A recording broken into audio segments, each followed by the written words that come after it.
The following story has been brought to you by StoriesToInspire.org. There was a fellow, he lived in Jerusalem. This happened only a couple of years ago. And he had taken out a loan on his home that was like a balloon loan. I don't know exactly how this works, but apparently you have to make like these big payments. So he was able to make the first balloon payment, which was like, for him was like $10,000, which was huge. But the second payment, he just didn't have the money. So it was a Friday afternoon. He comes home and he realizes he's just not going to be able to make this payment. His wife, nervous, frustrated, flips out on him. You're a failure. You never get it done. Look what kind of husband I have. I can't believe I'm married to a guy like you. Look what you do. How can you not come up with the money? Why'd you take out this loan in the first place? And then you can't come up with the dollars that's needed. What kind of man are you? What kind of husband are you? What are you? He's watching his wife say this, and his kids are watching too. Doesn't say a word.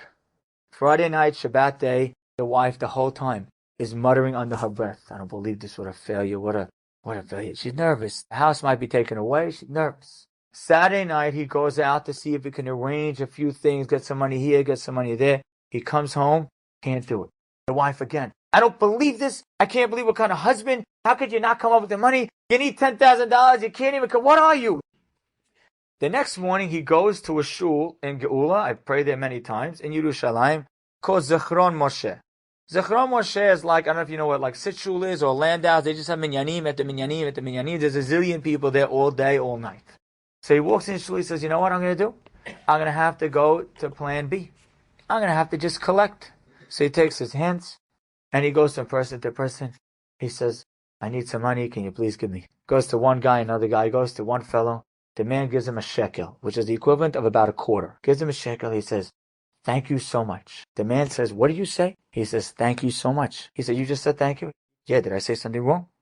He says, I want to tell you something. I've been giving shekels to people, a few people, and the last 10 people that I gave a shekel to, they looked at me and they said, you don't care about us? You're insensitive?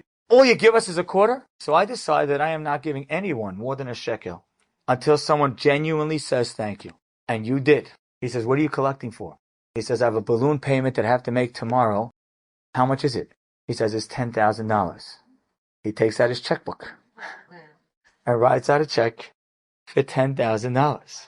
And the man comes home and his wife, he tells his wife the story and she's like hysterical, crying, like begging, I'm so sorry. She's apologizing. He says, honey, I understand you were nervous. We're just nervous. He says, but you know what? The Shlach Kadosh says that one argument could knock out 100 opportunities for income.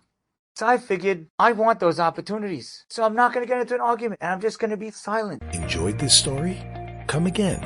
Bring a friend. StoriesToInspire.org